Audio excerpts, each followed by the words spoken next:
Hello everyone, I am Julian Morris with the Channel 5 News. In the headlines, local hotel developer reveals plans to boost tourist arrivals ahead of Jungle Bay's opening early next year.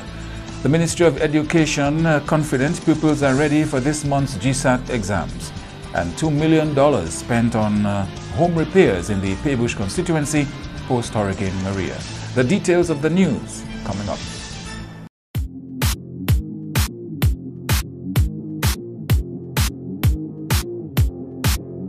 Les moun qui ni TB estene et ben tout c'est, moun qui en bonne santé oli ouin ka respirer c'est vermine là. Moun qui pa ni bon tempérament, kon sa ki ni maladie HIV, alcool, ka fumer, ti mamay et grand moun bien sensible pour ces maladies ça là. Moun qui ka tousse ni pour prendre précaution les yo en parmi moun en place publique, couvert bouche ou le ka estene tousse.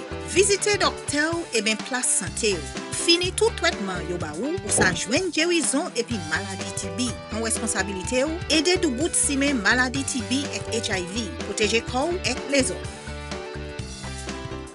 M&J Covering is the producer of designed galvanized and galvalume in Dominica. They design to your specifications, color and length, 4 styles of galvanized and galvalume pre-painted roofing sheets as requested, and supply all your galvalume accessories. M&J Covering helps you control spending and reduce waste. At M&J Covering, they are also equipped to build your roof to precise standards anywhere on island. So come to M&J Covering at 1 Mile in Portsmouth or call 445-5001 275-5003 today. First up in the news, the proprietor of Jungle Bay Resort, Sam Raphael, is formulating a plan to boost air access into the island as he prepares to open villas by February 2019. The Monakuma-based resort and spa is 40% complete. The plan is to open the villas on a phased basis throughout 2019.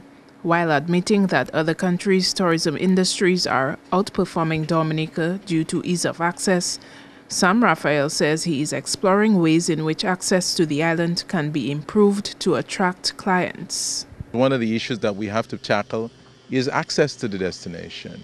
How do you get to Dominica? We can have the best of everything. And if we can get people here as they would like to, affordably, where they can sleep in the bed that they want to when they left their house, then that's a challenge. Again, there's sea and other regional access that we need to enhance, and that has to be where it comes from. Raphael is thinking of introducing a fast ferry service between Dominica and other neighboring islands.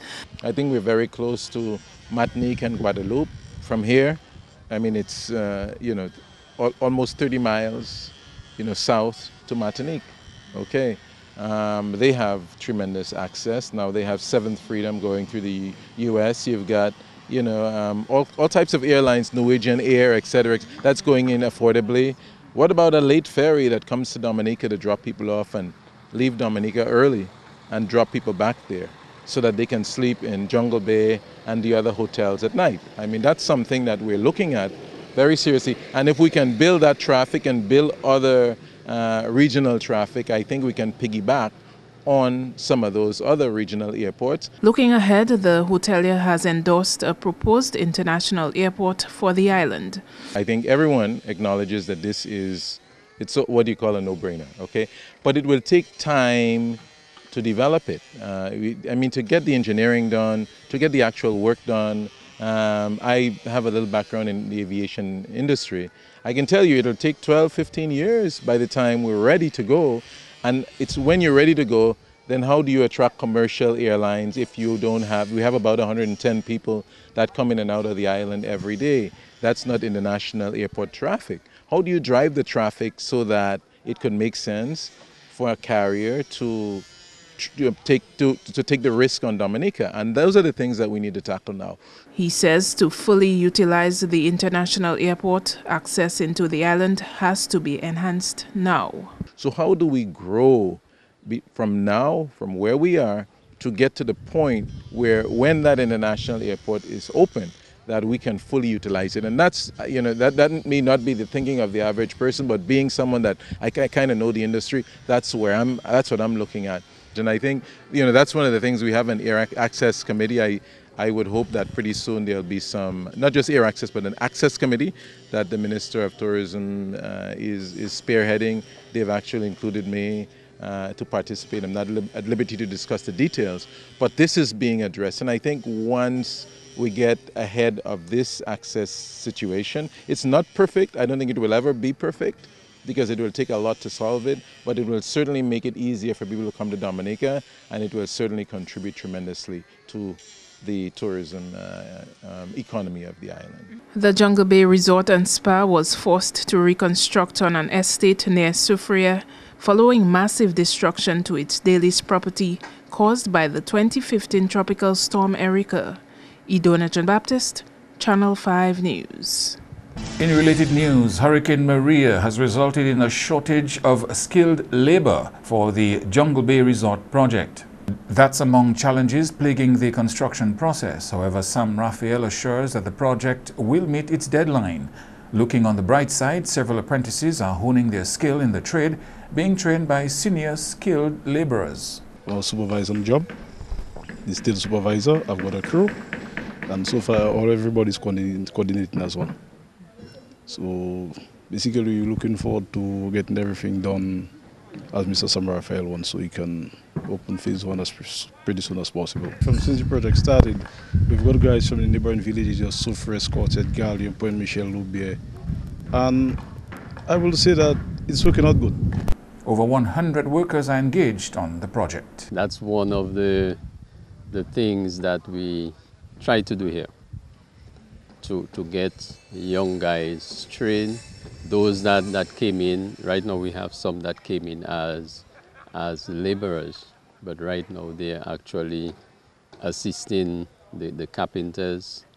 Some of them has become carpenters themselves. We have guys that came in not knowing how to operate a machine. Now they're operating bobcats, so they're learning. It has been going good. A bit challenging at times, but we are getting there. We have a good team of guys dedicated to the task at hand. We had minor damage, so we took a short break after Maria just to get people had their personal stuff to do and just to get back on track. Education officials are confident that grade 6 pupils will be prepared for this year's grade 6 exams, the GSAT exams. That's the word from Assistant Chief Education Officer Dr. Jeffrey Blaise. Blaise says despite the effects of Hurricane Maria delaying the resumption of school and affecting the structure of classes, he's positive that children will be ready for the exams in June. I want to congratulate our students for the level of focus and the way that they have settled back into their environments. In the next 3-4 weeks, we will be having our national assessment at grade 6 level. And from observation, we believe that our students will be ready for that. Blaise also called on the parent community to ensure their children are successful at school as the ministry continues to restore normalcy to the system. I also want to indicate to parents that there's a lot to be done by the parent community.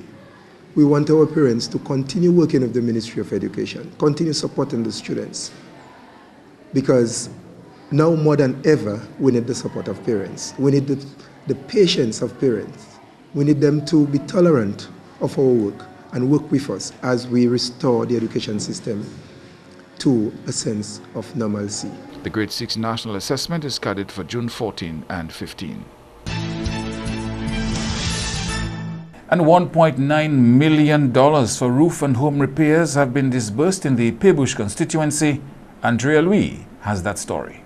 3 checks were handed over on Tuesday to the village councils which fall in the Paybush constituency. The monies are to be used to build up the constituency's resilience for the 2018 hurricane season. The Paybush Village Council will receive $640,800 that will benefit 83 community persons, beneficiaries for roof and home repair. For Kalibishi, it is $972,000 and will benefit 92 beneficiaries. And Ben's $303,500 that will benefit 35 villages as well. And that brings the total of $1.9+ million. Over 90% of the country's housing stock was affected by Hurricane Maria. Repairing damaged buildings continues to be a priority for government. We need to ensure that we put people back under their roof, to ensure that they are secure, they are safe, that we can get rid of the tarpaulins, we can get rid of the temporary roof that we put on. Some of them are still leaking, or some persons lose their entire home. And while we've not gone into full-fledged building homes, but there are some vulnerable people who have been displaced, and we build a few houses for the people who are most vulnerable. The Pebush MP says a lot of repair work has been taking place in her constituency through the assistance of international NGO partners. We have Samaritan Purse and now IOM coming on board in terms of assisting in repairing roofs and homes. We also have been blessed to have 2 of our health centers also repaired with NGO support, the Americas. And the schools too, the Pebush School being repaired through the support of Hats and Hands. And in Ben's, the roof is almost complete with the assistance of emergency engineers. The preschools as well are going to benefit from those programs. So a lot is going on. From February to May, just under $1 million has been spent on roof and home repair projects. This has benefited 91 individuals across the 3 communities in the Pebush constituency. Andrea Louis, Channel 5 News. Renovation work on several emergency shelters is expected to get underway soon with the help of the international community. The International Organization on Migration, IOM, in addition to its re-roofing project, has also partnered up with stakeholders to assess affected emergency shelters on island and help with repairs. According to information from authorities, there will be 108 shelters available for the 2018 hurricane season, 32 less than last year. The Ministry of Social Service did an assessment, and there are a number of shelters, a lot of them damaged as well, so they need to be upgraded. I attended a meeting called the NIPO, the preparedness of the government, and the Prime Minister has been very vocal, like, this is a priority. I want to have this assessment and repairs to start as quickly as possible. So Social Services and the Office of Disaster Management, they're mobilizing teams, and IOM will participate in this process with a few of our engineers to do the assessment. And then if we see the needs, if we know the needs, I am talking to one of the donors to see if we can get some money, also to see if we can do repairs of 10 to 12 of those centers. Owegdam says another major problem is that some communities do not have emergency shelters. There has been a mapping or an assessment or an identification where the current centers are that might be suitable. It's also known that there are 16 villages or hamlets that there's nothing. So those are also areas that we have to come up with a solution, or together with the government, of course. And those are not easy. He says constructing a new shelter would take more time, and that is why the focus is on renovating already existing structures. It's fair to say that will take a while. And before you got the land, before you got the drawings made and approved, then organized. So I think the quickest solution is to focus mainly on repairs of maybe the bigger centers, because then you can host more people. That's where the initial focus is. If we have more time, I would consider building complete ones.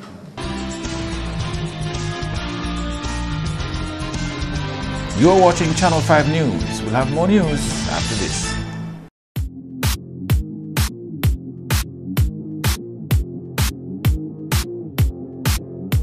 Rudolph Thomas Enterprise in Portsmouth, your suppliers of building materials and hardware products. Over 20 years experience in the business. Rudolph Thomas has lumber and plywood, galvanized and fenced pipe. Check out Rudolph Thomas for ceramic and vinyl floor and wall tiles, nails, nuts and bolts, paint and painting supplies. And check out their line of electrical and hand tools. Go now to Rudolph Thomas on 1240 Bay Street in Portsmouth. Thank you for staying with us. Prime Minister Skerrit says a lot of the post-Hurricane Maria construction work being done by government is intentionally enlisting the expertise of local contractors. Government has been accused of outsourcing jobs in the construction sector to foreigners, jobs which could go to locals. What we have done as a government is to utilize local talent where those houses are being built. So the homes that are being built in Collio are built by people from that constituency. The homes that are being built in Castlebrush are people from that constituency, and likewise. Because we want for these millions of dollars to remain in those communities, to create economic activity, and to make life better for these communities. That's what the government is doing. The Prime Minister says the success of this strategy is largely dependent on the contractors and the beneficiaries. We have done all that we could insofar as providing a home for these people. We have found the land, we have put in the infrastructure, we have designed the homes, we have found the money, we are signing the contracts. There's nothing else left for Roosevelt Skerrit, your Prime Minister, to do. It is left to you now to ensure that the government's programs, the government's strategy is successful by you playing an important role. Mr. Skerrit has put forward some practical solutions, which if followed could result in greater productivity in the housing sector. These days, up to 6:45 is bright day in Dominica. And I'm still seeing construction workers packing their tools at 3 o'clock in the afternoon. My brothers, I want you guys to work 6 days a week. If you're an Adventist, you go to church on Saturday and you work on Sunday. If you're like me and you worship on a Sunday, you work on Saturday and you go to church on Sunday. And work until you cannot see light. Because when we as Dominicans go to other islands, we work.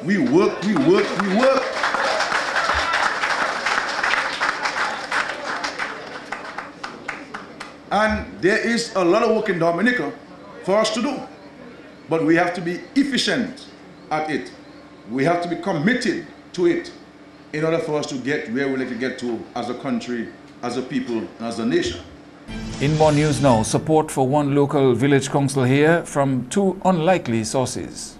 A little unusual for Big Edge Financial Express and Easy Barrel, but both companies have made financial contributions to the Mont Jean River-Cyric Village Council. Billy Doctrev of Big Edge spoke at a brief check handing over ceremony on Monday. Normally, Big Edge, we don't normally make contributions to those organizations, but we are confident that Mr. Coffey needs that kind of support that he would crave to develop the area in Mont Jean and River-Cyric. And I'm confident that Mr. Coffey, with his wide knowledge and experience in the cooperative business, can lend his knowledge and experience to the Mont Jean River-Cyric Village Council in the attempt to develop the area and to promote the people's lives. So we are happy that we can make our contribution to the Mont Jean and River-Cyric Village Council. Chairman of the Mont Jean River-Cyric Village Council said it was a simple but significant ceremony for them. We are a new council in Mont Jean River-Cyric, and we have set out to bring about change and development to our community. But we recognize that in the process of doing that, there are certain resources that are beyond us. And from a very early stage, I had discussions with my friends, Mr. Billy Doctrove and Mr. Irvin Guy of easybarrel.com, and they did not hesitate when I explained to them our situation and our needs. And it was just left for us to really make this promise come through. So I must thank the representatives of Big Edge and, of course, easybarrel.com for the assistance that they have given to us. As part of Local Government Month, the Council is holding a planning session on Wednesday. The idea is to formulate a 3-year development plan to guide the Council's programs and activities. A fundraiser is scheduled for Saturday. Part of the proceeds will go towards the post-Maria cleanup in the community. And the opposition UWP has again come under fire from the Prime Minister for its post-Maria stance. Prime Minister Skerrit has expressed outrage at what he says are the opposition UWP's current priorities, even though Dominica is still not out of the woods following Hurricane Maria. The Prime Minister insists that the opposition's priorities are not aligned with that of the rest of the citizens of the country. I have not met one Dominican who has told me, Skerrit, but you know what my priority is? Electoral reform. People want a home, a roof on their heads. There are people here who are working people who paid their insurance for 20 years. The insurance come and tell you, you over-insure, you under-insure, they give you half the money that you need. You welcome motor car for your wife, your husband, a welcome motor car. Your child studying overseas. You can't go to the bank and take any money to fix the house. What do I do as Prime Minister? I have to help the person. And thank God, the good Lord has been providing us with some money to help Dominicans. You have never heard these guys support any of that. Any of that. I have not received one request from any member of the opposition in Parliament asking for help for not one of their constituents. Not one. Mr. Skerrit says what's needed now is unity in rebuilding Dominica. He maintains that as Prime Minister of this country, he remains focused on the people's issues.